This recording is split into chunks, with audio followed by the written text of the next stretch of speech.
ಕಲಬುರಗಿ ಜಿಲ್ಲೆಯ ಆರ್ಥಿಕತೆ ನಿರ್ಧಾರವಾಗುವುದೇ ತೊಗರಿ ಬೆಲೆ. ಬಂಪರ್ ಬೆಳೆ ಬಂದರೆ ಮಾತ್ರ ಅನ್ನದಾತರ ಮೊಗದಲ್ಲಿ ಮಂದಹಾಸ ಕಾಣಲು ಸಾಧ್ಯ. ಒಂದೆಡೆ ಬರ, ಇನ್ನೊಂದೆಡೆ ನೆರೆ, ಎರಡು ಪಾರಾಗಿ ಬಂದರೂ ಸೂಕ್ತ ಬೆಲೆ ಸಿಗದೆ ರೈತ ಕಂಗಾಲಾಗುವಂತೆ ಮಾಡಿದೆ. ಆದ್ದರಿಂದ ತೊಗರಿ ಬೆಳೆಗಾರರ ರೈತರಿಗೆ MSP ಕಾನೂನು ಜಾರಿಗಾಗಿ ಆಗ್ರಹಿಸಿ APMC ಕಚೇರಿ ಎದುರು ಜನವರಿ 20ರಂದು ಪ್ರತಿಭಟನೆ ಮಾಡಲಿದ್ದೇವೆ ಎಂದು ರೈತ ಮುಖಂಡರಾದ ಶರಣಬಸಪ್ಪ ಮಾಂಶೆಟ್ಟಿ ತಿಳಿಸಿದ್ದಾರೆ. ಇಂದು ನಗರದ ಪತ್ರಿಕಾ ಭವನದಲ್ಲಿ ನಡೆದ ಸುದ್ದಿಗೋಷ್ಠಿಯಲ್ಲಿ ಮಾತನಾಡಿದ ಅವರು, ಇಡೀ ದೇಶದಲ್ಲಿ ಅತಿ ಹೆಚ್ಚು ತೊಗರಿ ಬೆಳೆಯುವ ಕರ್ನಾಟಕ ರಾಜ್ಯದ ತೊಗರಿ ನಾಡು ಎಂದು ಪ್ರಸಿದ್ಧವಾದ ಕಲಬುರಗಿ ಜಿಲ್ಲೆ ಇಡೀ ವಿಶ್ವದಲ್ಲೇ ಗುರುತಿಸಲ್ಪಟ್ಟ GI ಟ್ಯಾಗ್ ಮಾನ್ಯತೆ ಪಡೆದಿದೆ ಮತ್ತು ಭಾರತ ದೇಶದಲ್ಲಿ ಕರ್ನಾಟಕ ರಾಜ್ಯದ ಕಲ್ಯಾಣ ಕರ್ನಾಟಕ ಭಾಗದ ಕಲಬುರಗಿ ಜಿಲ್ಲೆಯ ಅತಿ ಹೆಚ್ಚು 23% ಪ್ರೋಟೀನ್ ಅಂಶ ಹೊಂದಿರುವ ತೊಗರಿ ಬೆಳೆಯಾಗಿದೆ. ಹೀಗಾಗಿ ಕೇಂದ್ರ ಮತ್ತು ರಾಜ್ಯ ಸರ್ಕಾರಗಳು ತೊಗರಿ ಬೆಳೆಗಾರರಿಗೆ ವಿಶೇಷ ಕಾಳಜಿ ರೈತರು ಒತ್ತಾಯಿಸಿದೆ. ಮೊಜಾಂಬಿಕ್, ತಾಂಪಾನಿಯಾ, ಸದಾನ, ಮಲವಾ, ಬ್ರೆಜಿಲ್ ದೇಶಗಳಿಂದ ತೊಗರಿ ಇಂಪೋರ್ಟ್ ಮಾಡಿಕೊಂಡು ಮಾರುಕಟ್ಟೆಗೆ ತಂದು ಮಾರ್ಕೆಟ್ ಸರ್ವನಾಶ ಮಾಡುತ್ತಿದ್ದಾರೆ. ಈ ರೈತ ವಿರೋಧಿ ಕೇಂದ್ರ ಸರ್ಕಾರ ತಕ್ಷಣವೇ ಹೊರದೇಶದ ತೊಗರಿ ಮೇಲೆ 50% ಇಂಪೋರ್ಟ್ ಡ್ಯೂಟಿ ಹಾಕಬೇಕು ಎಂದು ಒತ್ತಾಯಿಸಿದರು. ಅಲ್ಲದೆ ಹಾಲು ಉತ್ಪಾದಕರ ಸಹಕಾರ ಸಂಘಗಳು KMF ಮಾದರಿಯಲ್ಲಿ ಖರೀದಿ ಕೇಂದ್ರ ತೆರೆಯಬೇಕು ಎಂದರು. ಪ್ರತಿ ಕ್ವಿಂಟಾಲ್ ತೊಗರಿಗೆ 12,500 ಬೆಂಬಲ ಬೆಲೆ ಕೊಡಬೇಕು. ಪ್ರತಿ ಕ್ವಿಂಟಾಲ್ ತೊಗರಿಗೆ ರಾಜ್ಯ ಸರ್ಕಾರ 1,000 ರೂಪಾಯಿ ಪ್ರೋತ್ಸಾಹ ಧನ ಮತ್ತು ಇನ್ನಿತರ ಬೇಡಿಕೆಗಳನ್ನು ಈಡೇರಿಸಬೇಕೆಂದು ಒತ್ತಾಯ ಮಾಡಿದರು. ಅದೇ ರೀತಿಯಾಗಿ ಜನವರಿ 26ರಂದು ಈ ಎಲ್ಲ ಬೇಡಿಕೆಗಳನ್ನು ಈಡೇರಿಸುವಂತೆ ಒತ್ತಾಯಿಸಿ APMC ಎದುರುಗಡೆ ಪ್ರತಿಭಟನೆ ಮಾಡಲಾಗುವುದು ಎಂದು ತಿಳಿಸಿದ್ದಾರೆ. Bureau report, RJ32 Kannada news, Kalaburagi. ಅದನ್ನು ನಿವಾರಣೆ ಮಾಡೋದರಲ್ಲಿ ಸರ್ಕಾರ ಸಂಪೂರ್ಣವಾಗಿ ವಿಫಲ ಆಗಿದೆ ಅಂತಕ್ಕಂಥ ಮಾತನ್ನು ಕೂಡ ಈ ಸಂದರ್ಭ ನಾವು ಹೇಳೋಕ್ಕೆ ಬಯಸ್ತೀವಿ.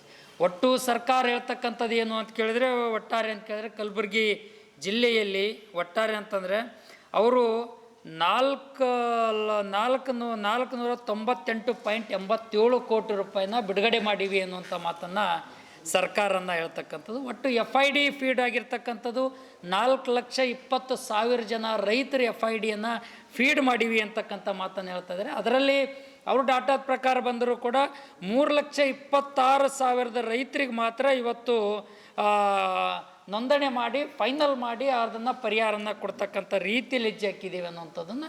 ಇನ್ನು FID ಫೀಡ್ ಇದ್ದರೂ ಕೂಡ FID ಫೀಡ್ ಇರ್ತಕ್ಕಂಥ 13,000 ಜನ ರೈತರನ್ನು ಈ ಪರಿಹಾರದಿಂದ ವಂಚಿತರಾಗಿರ್ತಕ್ಕಂಥದ್ದು ಅನ್ನುವಂಥದ್ದು. ಇನ್ನೊಂದು ಪಾರ್ಟ್ ಏನಂತ ಕೇಳಿದರೆ, ಸರ್ಕಾರ NDRF SDRF ಏನು ಅವರು ಹೇಳ್ಕೊಂಡಿದ್ದಾರೆ, ಅವರೇನು ವಾಗ್ದಾನ ಮಾಡಿದರು 17,000 ರೂಪಾಯಿ ಕೊಡ್ತೀವಿ ಅನ್ನೋಂಥ ಮಾತನ್ನು 2 ಹೆಕ್ಟರ್ ಅಂತ, ಆ 2 ಹೆಕ್ಟರ್ ಅವರು ವಾಗ್ದಾನ ಮಾಡಿರ್ತಕ್ಕಂಥದ್ದು ಕೂಡ ಆ 2 ಹೆಕ್ಟರ್ ಕೂಡ ಇವತ್ತು ಸಂಪೂರ್ಣವಾಗಿ ನಿಭಾಯಿಸೋದ್ರಲ್ಲಿ ಸರ್ಕಾರ ವಿಫಲ ಆಗಿದೆ, ರೈತ ವಿರೋಧಿ ಧೋರಣೆಯನ್ನು ತಾಳಿದೆ ಅಂತಕ್ಕಂಥ ಮಾತನ್ನು ಈ ಸಂದರ್ಭಕ್ಕೆ ಬಯಸ್ತೀವಿ. ಇನ್ನು ಬೆಳಗಾವಿ ಅಧಿವೇಶನದಲ್ಲೂ ಕೂಡ ಆ ವಿಷಯಕ್ಕೆ ಸಂಬಂಧಪಟ್ಟಂಗೆ ಚರ್ಚೆ ಮಾಡಿದ್ರು, ಪರಿಹಾರ ಕೊಡೋದು ಸಂಬಂಧಪಟ್ಟಂಗೆ. ಆದರೆ ಇಲ್ಲಿವರೆಗೂ ಕೂಡ ಯಾವುದೇ ಕಾರಣಕ್ಕೂ ಅದ್ರ ಬಗ್ಗೆ ಚಕಾರ ಇರಲಿಲ್ಲ. ರೈತ ಸಂಘಟನೆಗಳನ್ನು ಒಂದಾಗಿ ಮೊನ್ನೆ ಯಡ್ರಾಮಿ ತಾಲೂಕಿಗೆ ಬಂದಾಗೂ ಕೂಡ ಇವತ್ತು ನಮ್ಮ ಗೆಳೆಯರೆಲ್ಲರೂ ಕೂಡಿ ಮನವಿ ಪತ್ರವನ್ನು ಸಲ್ಲಿಸಿದರೆ ಇವತ್ತಿಗೂ ಕೂಡ ಅದರ ಇತ್ಯರ್ಥನ ಮಾಡೋದರಲ್ಲಿ ಸರ್ಕಾರ ವಿಫಲ ಆಗಿದೆ ಅಂತಕ್ಕಂಥ ಮಾತನ್ನು ಹೇಳಕ್ಕೆ ಬಯಸ್ತೀವಿ. ನಮ್ಮ ತೊಗರಿಯ ನಾಡಿನಲ್ಲಿರ್ತಕ್ಕಂಥ ಪಕ್ಷಾತೀತ ಕಾಂಗ್ರೆಸ್ದವರಾಗಿರಲಿ BJPಯವರಾಗಿರಲಿ, MLAಗಳು ಮತ್ತು ಮಂತ್ರಿಗಳು, ಇವ್ರಿಗೆ ಒಬ್ಬರಿಗಾದರೂ ಕೂಡ ಈ ತೊಗರಿ ಬೆಳೆಗಾರರ ಬಗ್ಗೆ ಕಾಳಜಿ ಇಲ್ಲ ಅನ್ನುವಂತಕ್ಕಂಥ ಮಾತನ್ನು ಕೂಡ ಈ ಸಂದರ್ಭದಲ್ಲಿ ಭಾಳ ಖೇದಕರ ಅನ್ನತಕ್ಕಂಥ ಮಾತನ್ನು ಈ ಸಂದರ್ಭ ಹೇಳೋಕ್ಕೆ ನಾವು ಬಯಸ್ತಾ ಇದ್ದೀವಿ.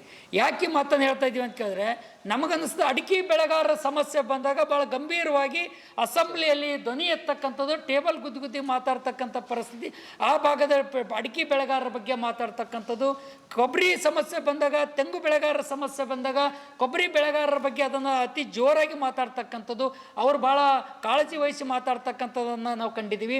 ಅದರ ಜೊತೆಯಲ್ಲಿ ನಮ್ಮ ಭಾಗದ ಒಬ್ಬರು ಕೂಡ ತೊಗರಿ ಬೆಳೆಗಾರರ ಬಗ್ಗೆ ಈ ವರ್ಷ ಅತಿವೃಷ್ಟಿಯಿಂದ ಕಂಗಾಲಾಗಿರ್ತಕ್ಕಂಥ ರೈತರ ಪರಿಹಾರ ಕೊಡಬೇಕು ಅಂತೇಳಿ ಅಸೆಂಬ್ಲಿಯಲ್ಲಿ ಒಬ್ಬರು ಧರಣಿ ಮಾಡಿರ್ತಕ್ಕಂಥ ನಾವು ಕಾಣಲಿಲ್ಲ. ಇವತ್ತು ಬರೀ ಮಾತು ಎತ್ತಿದ್ರೆ ನಮ್ಮ ಸರ್ಕಾರ ರೈತರ ಪರವಾಗಿರ್ತಕ್ಕಂಥ ಸರ್ಕಾರ, ನಮ್ಮ ಸರ್ಕಾರ ಅನ್ನದಾತರ ಪರವಾಗಿರ್ತಕ್ಕಂಥ ಸರ್ಕಾರ, ಅನ್ನದಾತರ ಪರವಾಗಿರ್ತಕ್ಕಂಥ ಸರ್ಕಾರ ಯಾಕೆ ಈ ತಾರತಮ್ಯನ ನಿವಾರಿಸಲಿಲ್ಲ ಅಂತಕ್ಕಂಥ ಮಾತನ್ನು ಇವತ್ತು ಸರ್ಕಾರ ಮನಗಾಣಬೇಕು ಅಂತಕ್ಕಂಥ ಮಾತನ್ನು ಇವತ್ತು ಒತ್ತಾಯವನ್ನು ಮಾಡ್ತಾ ಇದ್ದೀವಿ. ಅದರ ಜೊತೆಯಲ್ಲಿ ಯಾವುದೇ ಕಾರಣಕ್ಕೂ ಕೂಡ ಇವತ್ತು ಏನಾಗಿದೆ, ಮಾರುಕಟ್ಟೆಯಲ್ಲಿ ಪ್ರತಿ ವರ್ಷ 1 ಎಕರೆಯಲ್ಲಿ ಸರಾಸರಿ ಇಲ್ಲಂದ್ರೂ ಕೂಡ 6ರಿಂದ 7 ಕ್ವಿಂಟಲ್ ತೊಗರಿಯನ್ನು ಬರ್ತಿತ್ತು. ಈ ವರ್ಷ ಏನಾಗಿದೆ, 1 ಎಕರೆಯಲ್ಲಿ ಒಂದೂವರೆ ಕ್ವಿಂಟಲ್ ತೊಗರಿ, 1.5 ಚೀಲ ತೊಗರಿ ಬರ್ತಕ್ಕಂಥ ಪರಿಸ್ಥಿತಿ ಇದ್ದರೂ ಕೂಡ ಕೆಲವೊಂದು ಭಾಗದಲ್ಲಿ, ಇನ್ನು ಕೆಲವೊಂದು ಭಾಗದಲ್ಲಿ ಕೆಲವು ಪ್ರದೇಶದಲ್ಲಿ ಯಥಾ ಪ್ರಕಾರವಾಗಿಯೂ ಕೂಡ 4.5 ಚೀಲ ತೊಗರಿಯನ್ನು ಬರ್ತಕ್ಕಂಥ ಪರಿಸ್ಥಿತಿ ಇದೆ. ಹೊಸ ತೊಗರಿ ಮಾರುಕಟ್ಟೆಗೆ ಬರ್ಲಿಕ್ಕೆ ಪ್ರಾರಂಭ ಆಗಿದೆ. ಇವತ್ತು ಸರ್ಕಾರ ಏನು ಮಾಡಿದೆ, ಯಾವುದೇ ಕಾರಣಕ್ಕೂ ಕೂಡ ತೊಗರಿ ಖರೀದಿ ಕೇಂದ್ರನ ಪ್ರಾರಂಭ ಮಾಡಿದ್ದಾರೆ. ಆದರೆ ತೊಗರಿ ಖರೀದಿ ಕೇಂದ್ರನ ಪ್ರಾರಂಭ ಮಾಡಿ ಇವರು ಖರೀದಿ ಕೇಂದ್ರ ಯಾವಾಗ ತೆರೀತಾರ, ಖರೀದಿ ಕೇಂದ್ರ ತೆರೆದಿವಿ ಅಂತ ಹೇಳಿದ್ದಾರೆ.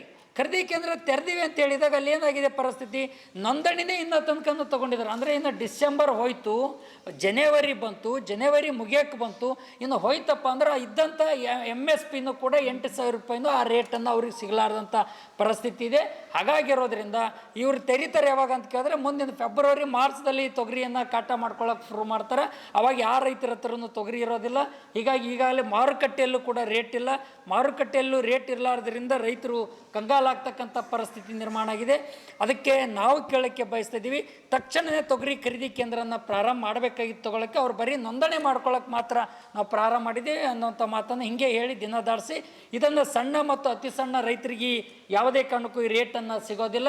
ಮುಂದಿನ ದಿನದಲ್ಲಿ ಅಂದ್ಕರೆ ಏನಾಗ್ಬಿಡುತ್ತೆ, ಕೇವಲ ದಲ್ಲಾಳರಿಗೆ ಮಾತ್ರ ಲಾಬಿ ಮಾಡಿಕೊಡ್ತಕ್ಕಂಥ ಇದೊಂದು ಷಡ್ಯಂತ್ರ ಅಂತಕ್ಕಂಥ ಮಾತನ್ನು ಈ ಸಂದರ್ಭದಲ್ಲಿ ಹೇಳಕ್ಕೆ ಬಯಸ್ತೀವಿ. ಆ ಕಾರಣಕ್ಕಾಗಿ ನಮ್ಮ ಭಾಗದಲ್ಲಿರ್ತಕ್ಕಂಥವ್ರು, ಕರ್ನಾಟಕ ರಾಜ್ಯದ ಮುಖ್ಯಮಂತ್ರಿಗಳು ಕೂಡ ಈ ಇನ್ಸೆಂಟಿವ್ ಬಗ್ಗೆನೂ ಕೂಡ ಚಕಾರ ಎತ್ತಕ್ಕೆ ರೆಡಿ ಇಲ್ಲ. ರಾಜ್ಯ ಸರ್ಕಾರ 1 ಕ್ವಿಂಟಲ್ ತೊಗರಿಗೆ 1,000 ರೂಪಾಯಿ ಇನ್ಸೆಂಟಿವ್ ಕೊಡಬೇಕು ಅಂತಕ್ಕಂಥ ಮಾತನ್ನು ಕೂಡ ಈ ಸಂದರ್ಭದಲ್ಲಿ ನಾವು ಒತ್ತಾಯ ಮಾಡ್ತಾಯಿದ್ವಿ. ಹಲವಾರು ಬಾರಿ ಒತ್ತಾಯ ಮಾಡ್ತಾ ಬಂದೀವಿ. ಅದರ ಬಗ್ಗೆ ಟೋಟಲಿನ ಯಾರು ಕೂಡ ಧ್ವನಿ ಎತ್ತಲಾರದಂಥ ಪರಿಸ್ಥಿತಿ ಇದೆ. ನಾವು ಕೇಳೋಕ್ಕೆ ಬಯಸ್ತೀವಿ, ನಮ್ಮ ಜಿಲ್ಲೆಯ ಉಸ್ತುವಾರಿ ನಮ್ಮ ಜಿಲ್ಲೆಯ ಮಂತ್ರಿಗಳು ಇಬ್ಬರಿದ್ದಾರೆ. ಒಂದು ಶರಣ್ ಪ್ರಕಾಶ್ ಪಾಟೀಲ್, 2 ಪ್ರಿಯಾಂಕಾ ಖರ್ಗೆಜಿಯವರು.